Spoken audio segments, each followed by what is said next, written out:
Bonjour et c'est une joie que d'être ici, de retrouver certaines personnes que j'ai rencontrées, ça doit faire 6 ans, et de voir que l'Église est toujours une présence active et vivante dans ce quartier, dans cette belle ville de Bourges. Et je vous transmets les salutations de l'Église de Nice, Calvary-Chapelle Nice. Et récemment, nous avons pu constituer une union d'églises Calvary-Chapelle en France. Donc, il y a une église à Paris avec Mike Dante, à Lyon avec Daniel Flores, à La Rochelle, Rochefort avec quelqu'un que vous connaissez bien, Steve Cyr. Il y a une église à Valenciennes avec Hyacinthe Balint. Et puis, j'en oublie sans doute, il y a Tonio, mon fils, maintenant, qui a repris l'église que j'ai commencé il y a une trentaine d'années maintenant à Nice. Est-ce que j'ai oublié personne? Non. Voilà, donc on est heureux d'être parmi vous et de pouvoir amener la parole. J'ai un titre, je ne sais pas si vous gardez les titres, c'est le psaume 73. Et le titre, c'est « Pourquoi aller à l'église ?» Peut-être que certains d'entre vous se demandent pourquoi ils sont là ce matin. Ils ont suivi le mouvement. Mais c'est intéressant de voir, et c'est la beauté de la parole de Dieu, c'est que elle est riche. Elle parle de tous nos problèmes, de tous nos questionnements. Elle apporte des réponses qui viennent de Dieu. Et cette question qui peut sembler un peu d'actualité, pourquoi aller à l'église en 2021, bientôt 2022, en fait, on peut trouver des réponses parmi les psaumes. Donc le psaume 73, c'est pas un psaume de David. L'auteur, c'est un dénommé Asaph, qui était le chef de la louange au temps de David, et puis qui a été à l'origine d'une famille de musiciens dont il est question dans l'Ancien Testament. Et on va voir comment sa pensée progresse. Il commence par une vérité qu'il connaît, et dans laquelle il est convaincu. Oui, verset 1, oui, Dieu est bon pour Israël, pour ceux qui ont le cœur pur. Dieu est bon, une vérité basique, fondamentale. On pourrait citer beaucoup de versets dans les psaumes notamment, psaume 100, l'Éternel est bon. Et nous avons besoin de vérités fondamentales sur lesquelles nous pouvons bâtir notre foi, notre relation avec Dieu et notre vie. Parce qu'il y a de nombreuses fois où les circonstances de nos vies ne vont pas être en accord avec ces vérités que nous connaissons. Et on va se demander, Dieu, pourquoi as-tu permis que ceci m'arrive? Dieu,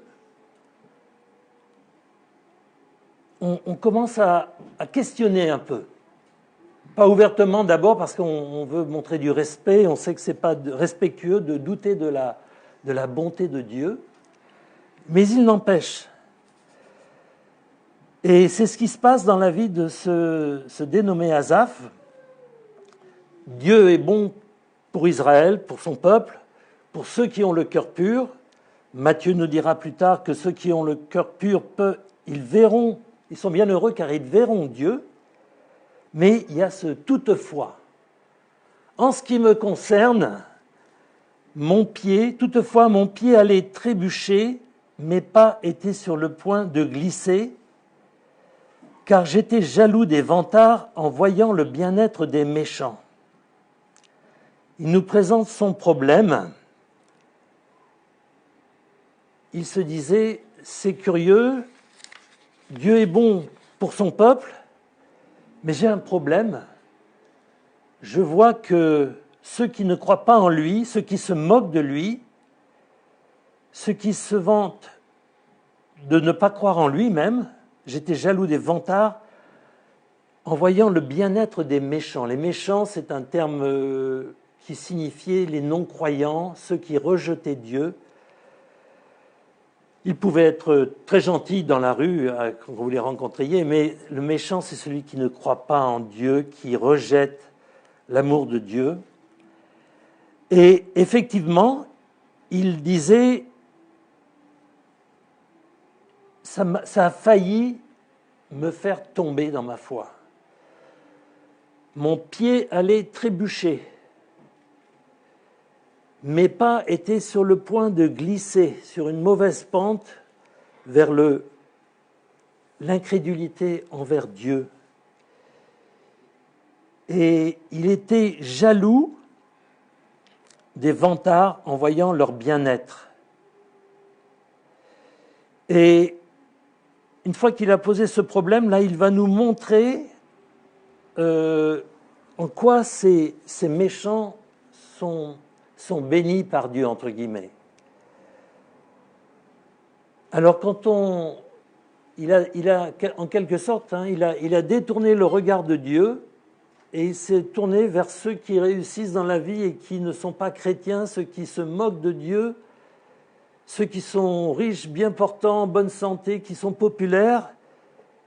Et il disait, du fait qu'il ait détourné son regard de Dieu et qu'il l'ait tourné vers ces méchants, il va perdre le jugement qu'il faut avoir. Son jugement va être affecté par ce regard détourné de Dieu. Et il dit, quand on fait ça, on a tendance à exagérer les choses. Je suis toujours malheureux, rien ne me réussit dans la vie, j'ai fait ceci, ça n'a pas marché, c'est pas étonnant, Dieu, je ne sais pas où il est. Et là, il commence à exagérer. Rien ne les tourmente jusqu'à leur mort.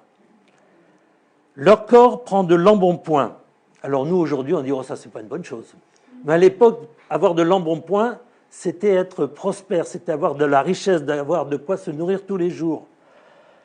Ils n'ont aucune part aux souffrances humaines. Et c'est faux, parce qu'on sait que parmi les méchants, parmi ceux qui ne croient pas, ils ont aussi des deuils, ils ont aussi des maladies, mais dans son optique détournée de Dieu, il dit « Oh, tout leur réussit ». Ils n'ont aucune part aux souffrances humaines, ils ne sont pas frappés comme le reste des hommes. Il ne leur arrive jamais de catastrophe comme il n'arrête pas de m'en arriver. Et puis, ça les conduit, verset 6, c'est pourquoi ils se parent de l'orgueil comme d'un collier. C'est très poétique, mais ça veut dire qu'ils sont fiers d'eux-mêmes, ils pensent que tout ce qui leur arrive de bien, c'est grâce à leur personnalité, à leur talent, à leur mérite. Et c'est comme ils ont un collier fait d'orgueil autour du cou. La violence les enveloppe comme un manteau. Ces gens sont insensibles à la souffrance des autres et ils peuvent être violents avec les autres. Comme tout va bien, ils sont orgueilleux, violents, méchants. Leurs yeux ressortent dans un visage plein de graisse, les mauvaises pensées de leur cœur débordent. Ils ricanent et parlent méchamment d'opprimés, ils profèrent des discours hautains, leur bouche s'attaque au ciel et leur langue balaie la terre. Donc, un tableau assez graphique. L'idée, c'est que leur embonpoint oblitère les lignes de leur visage, tellement ils sont bien aigras, on ne voit plus comme un visage de cochon pratiquement. Un visage plein de graisse. Les mauvaises pensées sont exprimées de leur cœur, elles débordent. Et ils ricanent, ils se moquent surtout de ceux qui mettent leur foi dans Dieu. Ils parlent méchamment d'opprimés. Ils font des plans pour enfoncer davantage ceux qui ne vont pas bien dans la vie. Ils ont toujours cet orgueil, ils profèrent des discours hautains, et leur bouche s'attaque au ciel, ils se moquent de Dieu. disent Dieu, qu'est-ce que tu fais? Tu vois, ces gens qui croient en toi, ils sont malheureux comme moi, je ne te connais pas et tout va bien pour moi. Leur langue balaie la terre. C'est aussi une idée de dire qu'ils disent que du mal de tout et de rien. Et verset 10, voilà pourquoi son peuple se tourne de leur côté, il boit leurs paroles avidement comme de l'eau. Alors là, il y a une question, est-ce que ça désigne peut-être le peuple de Dieu qui commence à se poser des questions et se dire oui, peut-être que ce qu'il dit, c'est pas faux. Et il faut faire attention, nous-mêmes, aujourd'hui, en 2021, à ne pas recevoir les critiques qui peuvent pleuvoir contre Dieu comme des vérités. Ou alors, certains pensent que c'est le peuple des méchants, c'est tous les méchants ensemble, et donc ils s'encouragent les uns les autres à rejeter Dieu, à se dire tout va bien pour nous. Mais peu importe, il est dit, comment Dieu pourrait-il savoir? Y a-t-il de la connaissance chez le Très-Haut? Une façon de dire, Dieu n'a pas l'air de se soucier de mon sort. Est-ce qu'il est vraiment est-ce qu'il réalise quel est mon sort ou pas? Et verset 12, il conclut, voici comment sont les méchants, toujours tranquille, encore une fois l'exagération, ils augmentent leur richesse. Aujourd'hui, on dirait, moi je galère alors qu'ils prospèrent. Comment ça se fait, Dieu? Et du coup, en glissant sur cette pente dangereuse qui nous éloigne de Dieu, il en vient à dire, c'est donc pour rien que j'ai purifié mon cœur et que j'ai lavé mes mains en signe d'innocence. Chaque jour, je suis frappé, tous les matins, je suis repris. C'est là, à quoi ça sert de suivre Dieu? À quoi ça sert d'être croyant, de mettre notre foi en lui? Ça ne sert à rien d'être croyant, de servir Dieu. J'ai lavé mes mains en signe d'innocence, mais il n'empêche, chaque jour, je suis frappé, tous les matins, je suis repris. Donc tous les jours, ils se disent, encore une tuile qui me tombe sur la tête, c'est quelque chose qui n'est pas de son... Le psalmiste, ce n'est pas quelque chose de son ressort, mais ça lui tombe dessus. Et pire encore, tous les matins, il est repris. C'est comme si Dieu lui dit ce que tu fais, ce que ta vie n'est pas bonne, donc je te punis. Seigneur, tu laisses tout passer aux incroyants, mais tu es dur et sans pitié avec moi.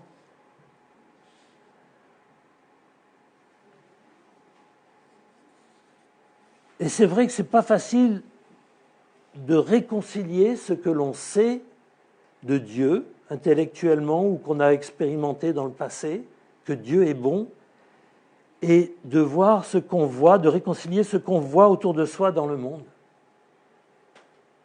Et ça, c'est important à réaliser, que c'est quelque chose qui nous menace tous.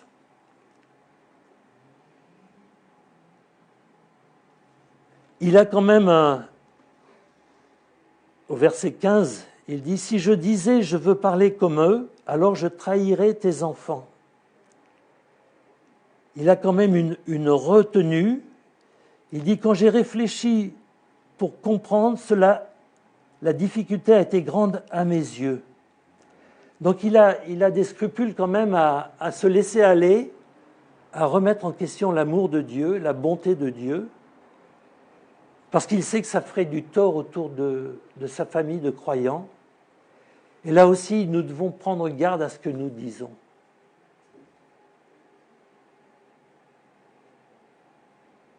Quand nous nous plaignons de notre sort, et ça m'arrive bien souvent, bien trop souvent, pour des bêtises des fois, mais oh là là, zut alors. Qui est-ce qu'on critique? Qui c'est qu'on remet en question? Dieu est en charge de tout. C'est lui qui contrôle notre destinée, notre vie, nos circonstances. Quand je me plains, je fais du mal à sa réputation. Un chrétien qui se plaint, que ce soit pour n'importe quelle raison, il faut qu'il réalise qu'en fait, il se plaint de Dieu. Et on parlait de faire du témoignage, et je vous encourage à aller semer cette parole de Dieu dans les rues de cette ville où on oublie sans doute Dieu.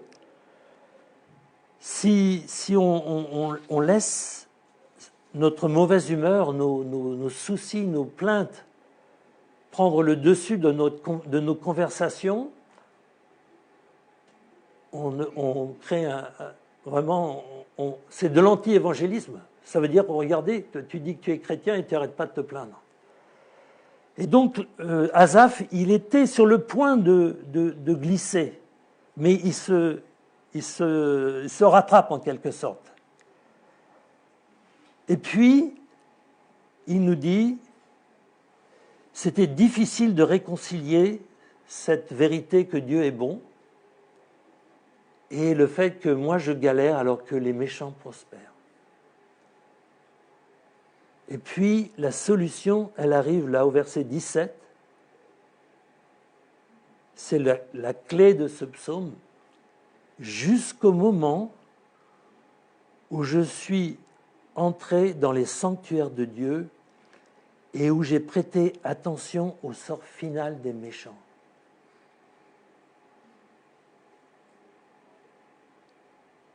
Jusqu'au moment où j'ai franchi la porte du 122 rue d'Oron.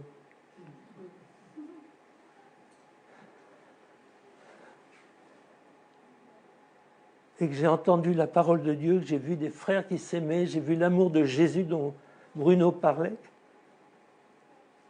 À ce moment-là, il est dit, j'ai prêté attention au sort final des méchants. D'autres disent, j'ai compris le sort final des méchants.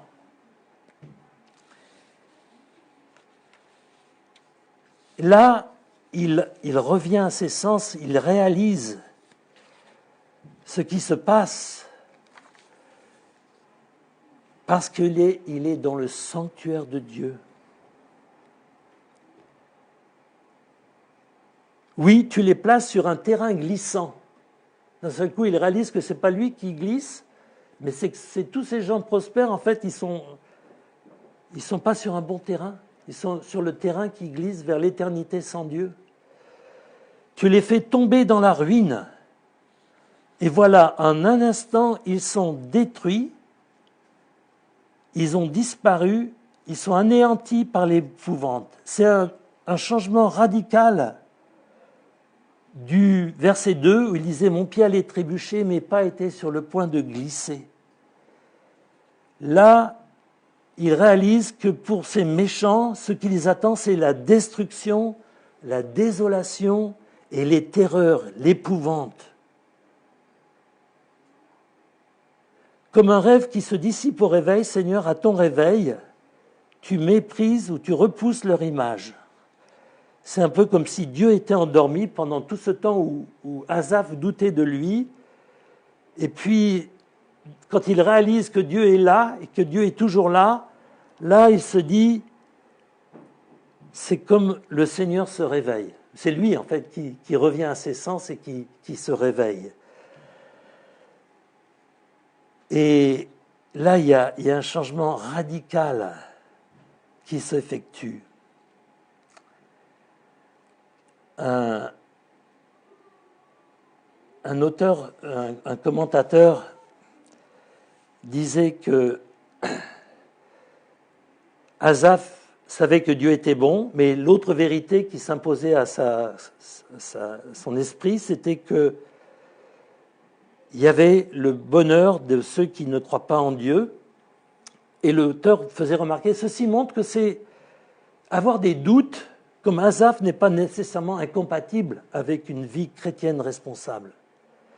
Dieu ne méprise pas vos questionnements, vos doutes, mais il ne veut pas que vous restiez là.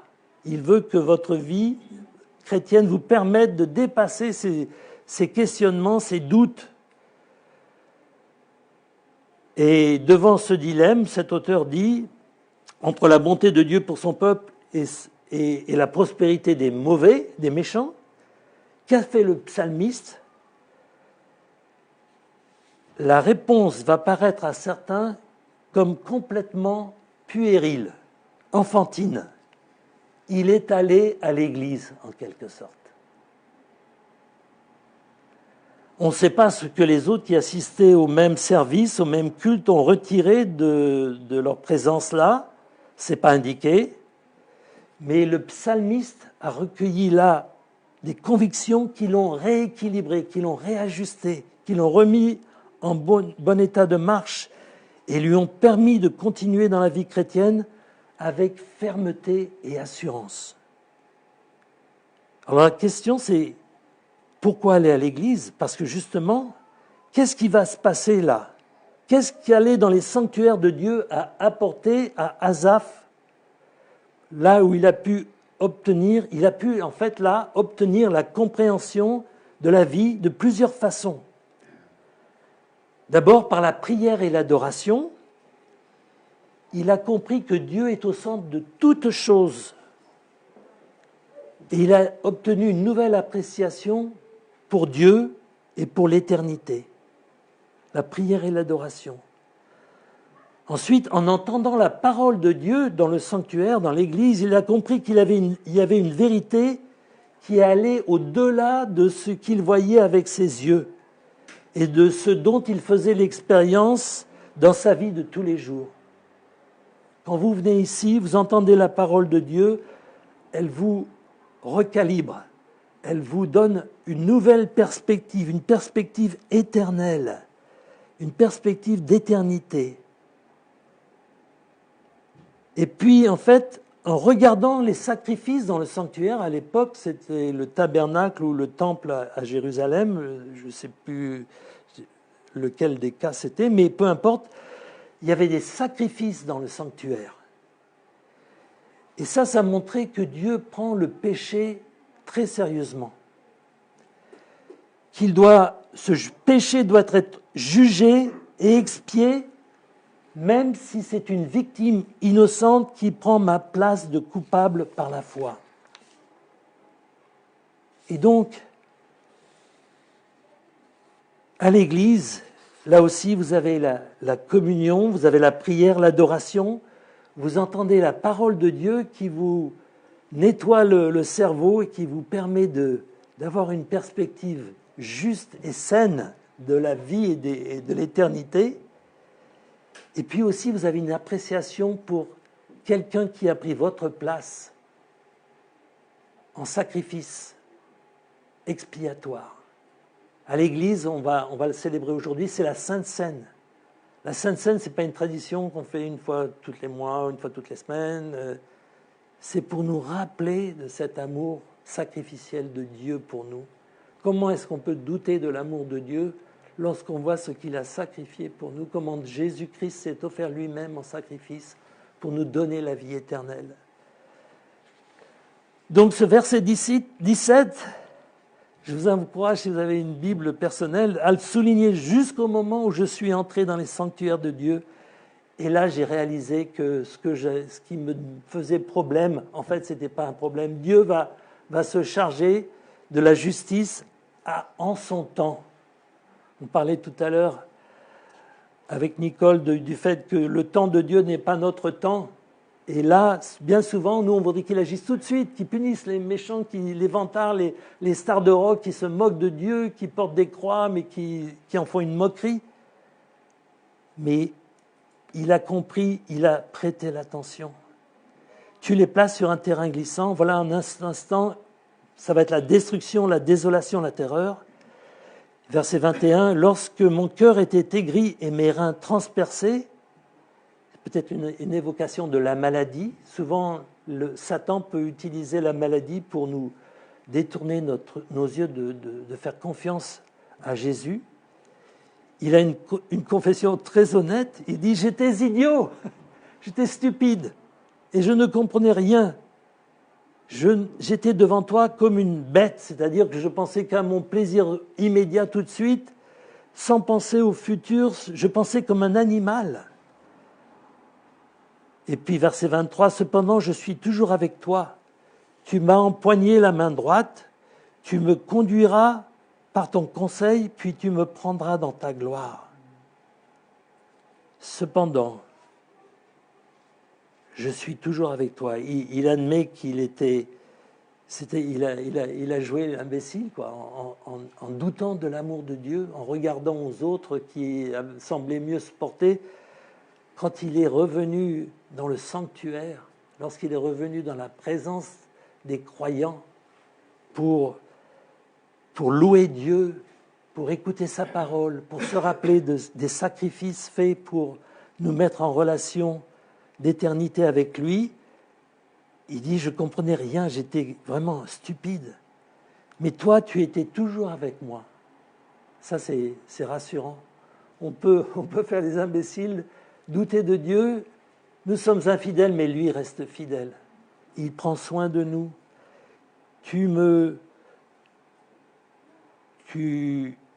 m'as empoigné par la main droite. Dieu nous guide, Dieu nous dirige. Même lorsqu'on n'a pas envie ou qu'on s'éloigne de lui, il nous conduit par son conseil qu'on trouve dans la parole, qu'on trouve au milieu des frères et sœurs qui vivent pour Dieu, qui peuvent donner leur avis éclairé par le Saint-Esprit. Et puis la destination finale, ça va être la destruction, la désolation, les terreurs. Moi, ça va être, tu vas me prendre dans ta gloire. Alléluia. Et c'est un des bénéfices de gagner en âge. Il y a la joie d'avoir des petits-enfants, mais aussi il y a la perspective du fait qu'on n'en a plus pour longtemps, mais que c'est glorieux et c'est merveilleux, ce n'est pas quelque chose à redouter. Au contraire, il faut s'en imprégner pour continuer à servir Dieu. Et il a cette merveilleuse phrase, « Qui d'autre ai-je au ciel, et sur la terre je ne prends plaisir qu'en toi ?» C'est l'expression merveilleuse d'un cœur qui a soif de Dieu et d'éternité. Il n'y a rien d'autre. Tout à l'heure, Bruno citait le Pierre qui disait « Vers qui irions-nous? À qui d'autre irions-nous? Toi, tu as les paroles de la vie éternelle. » Est-ce que, quand vous doutez, est-ce que vous dites « Oh, peut-être je vais me lancer dans le péché maintenant. J'en ai marre, ça ne marche pas avec Dieu. » Qu'est-ce que vous allez faire? Vous allez commencer à boire de l'alcool, à devenir addict? Est-ce que vous allez commencer la drogue? Vous allez vous lancer dans une vie sexuelle débridée, attraper des maladies? Qu'est-ce que vous allez faire, franchement? Et j'ai toujours aimé ce verset que tu rappelais, parce que des fois, quand on se dit, mais où on va là?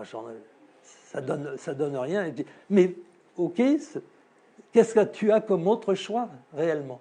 Est-ce qu'il y a quelque chose qui puisse valoir la peine? Qui d'autre ai-je au ciel? Sur la terre, je ne prends plaisir qu'en toi. Mon corps et mon cœur peuvent s'épuiser. Là aussi, peut-être qu'il avait des problèmes de santé. Et on en a tous qui arrivent. Si on n'en a pas encore, c'est qu'on n'a pas vécu assez longtemps. Mon corps et mon cœur peuvent s'épuiser. Dieu sera toujours le rocher de mon cœur. On peut se réfugier sur lui, même s'il y a des inondations, on peut toujours grimper sur le rocher. Et ma bonne part, c'est mon héritage. Je peux lui faire confiance. Oui, ceux qui s'éloignent de toi vont à leur perte. Tu réduis au silence tous ceux qui te sont infidèles. Il réalise encore une fois, maintenant qu'il a été éclairé de l'intérieur, qu'il a regagné cette perspective éternelle,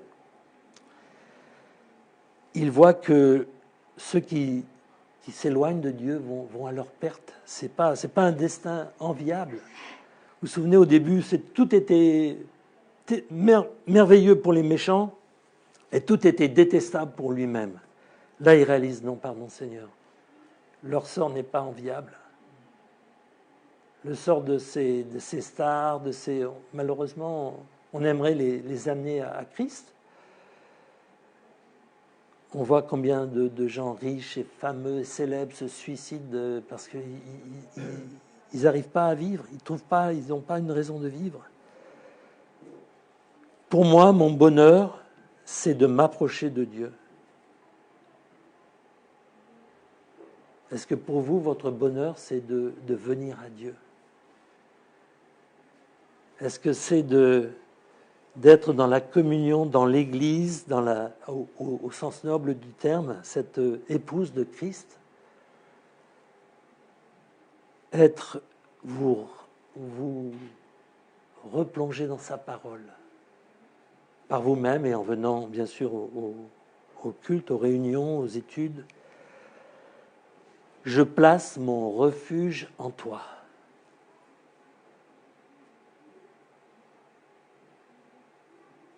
Quand vous êtes dans les temps de stress ou de détresse, vers qui vous tournez-vous? De qui vous approchez-vous? Alors c'est vrai, des fois au début, on va faire des choses où on sait que c'est pas bon, mais est-ce que vous revenez à Dieu? Est-ce que vous revenez, en quelque sorte, dans le sanctuaire de Dieu? Et je place mon refuge en toi, Seigneur éternel, afin de raconter tout ce que tu fais. Lorsqu'on a vraiment reçu ce message de Dieu dans le sanctuaire de Dieu, on a envie de devenir des évangélistes, on a envie d'annoncer toutes ces belles choses. Je veux, Seigneur éternel, raconter tout ce que tu fais. Et donc on se réjouit de ce qu'il y ait une église saine et solide à Bourges, une église que Dieu va continuer de bénir et faire grandir, parce que vous êtes la clé du verset 17. Psaume 73, 17, ça pourrait être votre devise, ça devrait être votre devise. Quand on rentre ici, on retrouve Dieu. Vous savez, le Soleil est une planète, un astre céleste énorme. Et on sait que, je ne sais plus les millions de fois que ça fait... Le diamètre du Soleil, c'est 1 400 000 fois 1,4 million de kilomètres. C'est 1,2 million le volume de la Terre. Et pourtant, avec la paume de la main, je peux le cacher. Quand je me protège du soleil, ma petite paume peut cacher cet astre énorme. Et quand ma pensée n'est pas bonne, n'est pas saine, un petit grain de sable peut cacher la bonté de Dieu qui est comme un soleil, qui brille et qui veut vous bénir. Voilà, donc c'est pour ça qu'il faut aller à l'église. C'est parce que là, on est reformaté. C'est pas un bon mot, parce que formaté, ça fait penser à quelque chose d'artificiel, de manipulateur. On est enfin en prise avec les réalités de la vie, de l'éternité et de l'amour de Dieu. Soyez bénis par le nom de Jésus. Prions. Seigneur, merci pour ta parole. Et c'est vrai qu'on n'aurait pas pensé trouver des raisons d'aller à l'église dans un psaume si ancien. Et pourtant, Seigneur, on voit que tu veux nous éclairer, tu veux nous encourager à ne pas mettre en doute les vérités que nous avons reçues, Seigneur, le fait que tu es bon, que toute chose concourt au bien de ceux qui sont appelés selon tes desseins, de ceux qui t'aiment, Seigneur. Ces vérités, nous sommes trop prompts à les abandonner sur le bord du chemin quand les choses ne vont pas exactement comme nous l'imaginions. Mais Seigneur, aide-nous à nous rappeler de ce besoin de retourner dans ton sanctuaire, Seigneur. De te louer, de te prier, de recevoir ta parole et de célébrer ton sacrifice à la croix. Sois béni, Seigneur, dans le nom précieux de notre Seigneur Jésus-Christ. Amen. Amen.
m'as sauvé.